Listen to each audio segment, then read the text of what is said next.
ডাল না বেটে সারা মাসের জন্য চলুন পেঁয়াজু মিক্সটা সংরক্ষণ করে রাখি। আসসালামু আলাইকুম everyone, welcome back to my channel. সারাদিন রোজা রাখার পর প্রতিদিন পেঁয়াজু তৈরি করার জন্য বাটাবাটির ঝামেলা আমার মনে হয় কারোরই ভালো লাগে না। আর এই জন্যই একদিনে কিভাবে পুরো মাসের জন্য পেঁয়াজু মিক্স রেডি করে নেওয়া যায় সেই রেসিপিটি আপনাদের সাথে ডিটেলসে শেয়ার করব।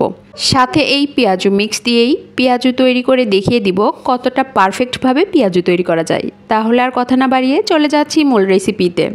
পেঁয়াজু সবসময় খেসারির ডাল দিয়ে তৈরি করলেই বেশি ভালো হয়, আর এর জন্য নিয়ে নিচ্ছি 1.5 কাপ পরিমাণ খেসারির ডাল। এর সাথে অ্যাড করছি 1/2 কাপ পরিমাণ মসুরের ডাল, 1/2 কাপ পরিমাণ বুটের ডাল বা ছোলার ডাল, যে যেটাই বলেন না কেন বলতে পারেন। এখন সবগুলো পরিমাণ মতো পানি দিয়ে খুব ভালোভাবে কচলিয়ে ধুয়ে নিচ্ছি। 3 থেকে 4 বার পানি চেঞ্জ করে খুব ভালোভাবে ধুয়ে নিয়েছি। এরপর একটা ছিদ্রযুক্ত পাত্রে তুলে পানি ঝরিয়ে নিয়েছি। এরপর রোদে খুব ভালোভাবে ছড়িয়ে শুকিয়ে নিয়েছি প্রায় সারাদিন।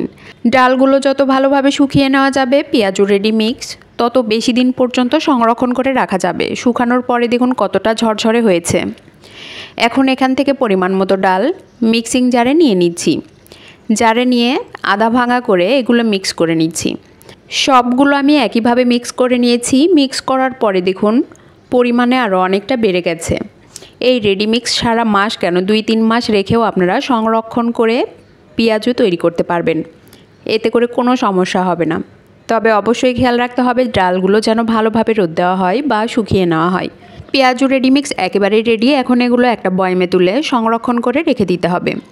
এবার এখান থেকেই 1 বাটি পরিমাণ পেঁয়াজু রেডি মিক্স নিয়ে আমি পেঁয়াজু তৈরি করে দেখিয়ে দিচ্ছি। মিক্সিং বলে নিয়ে নিচ্ছি 1 বাটি পরিমাণ পেঁয়াজু রেডি মিক্স।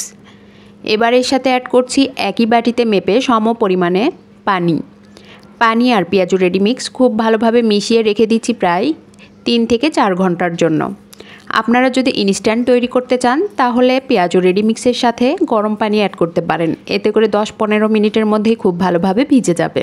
প্রায় 3 থেকে 4 ঘন্টা পরে ঢাকনা সরিয়ে দেখুন পেঁয়াজুর এই মিশ্রণ একেবারেই সেট হয়ে গেছে। পানি কিন্তু একেবারেই টেনে নিয়েছে। এখন সবগুলো ভালোভাবে নেড়েচেড়ে মিশিয়ে নিচ্ছি।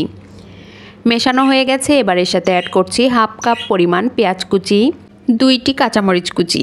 আপনারা আপনাদের স্বাদ অনুযায়ী ঝালের পরিমাণ কমিয়ে বা বাড়িয়ে নিতে পারেন। 1/2 চা চামচ পরিমাণ আদা রসুন বাটা একসাথে, 1/4 চা চামচ পরিমাণ জিরা বাটা।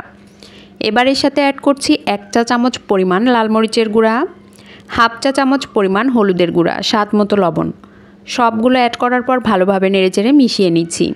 মেশানো হয়ে গেছে। এখন পছন্দ অনুযায়ী শেপ দিয়ে পেঁয়াজু তৈরি করে নিতে হবে। আমি এইভাবে শেপ দিয়ে সবগুলো পেঁয়াজু তৈরি করে নিচ্ছি। আপনারা আপনাদের পছন্দ অনুযায়ী যে কোনো শেপ দিয়ে তৈরি করে নিতে পারেন। পেঁয়াজুগুলো ভাজার জন্য পর্যাপ্ত পরিমাণ তেল দিয়ে চুলায় একটি প্যান বসিয়েছি। প্যানে তেল একেবারেই গরম হয়ে গেছে। গরম তেলে একটা একটা করে পেঁয়াজু ছেড়ে দিচ্ছি। পেঁয়াজুর এক পাশে হয়ে আসলে উল্টে আরেক পাশ ভেজে নিচ্ছি। বারবার নেড়েচেড়ে উল্টে পাল্টে পেঁয়াজুগুলো ভাজতে হবে সুন্দর কালার আসা পর্যন্ত। আর এই পর্যায়ে চুলার হিট রয়েছে মিডিয়ামে। পেঁয়াজুগুলো ভাজার পরে কিন্তু বুঝতেই পারবেন না পেঁয়াজুর রেডি মিক্স আগে থেকেই তৈরি করে রাখা ছিল। এই পেঁয়াজুগুলো দেখতে যতটা সুন্দর, খেতে তার চেয়েও অনেক বেশি মজার। আপনারা বাসায় অবশ্যই একবারের জন্য হলেও ট্রাই করবেন। আমার রেসিপির কোথাও যদি আপনাদের একটুও ভালো লেগে থাকে অবশ্যই লাইক, শেয়ার, কমেন্টস করবেন। ইউটিউব চ্যানেল থেকে দেখলে চ্যানেলটি সাবস্ক্রাইব করবেন, আর ফেসবুক পেজ থেকে দেখলে পেজটিতে একটা লাইক অথবা ফলো দিয়ে দিবেন। কথা বলতে বলতেই দেখুন পেঁয়াজুগুলো ভাজা হয়ে গেছে। পেঁয়াজুর অনেক সুন্দর কালার চলে আসছে। এখন একটা স্ট্রেনারের সাহায্যে সবগুলো পেঁয়াজু তুলে নিচ্ছি। সার্ভ করে দেখিয়ে দিচ্ছি পেঁয়াজুগুলো কতটা পারফেক্ট হয়েছে। একটা পেঁয়াজু আমি ভেঙেও দেখিয়ে দিচ্ছি কতটা ক্রিস্পি। আশা করি আমার রেসিপি আপনাদের সকলেরই অনেক ভালো লেগেছে। এতক্ষণ আমার সাথে থাকার জন্য সবাইকে অনেক অনেক ধন্যবাদ। আসসালামু আলাইকুম, আল্লাহ হাফেজ।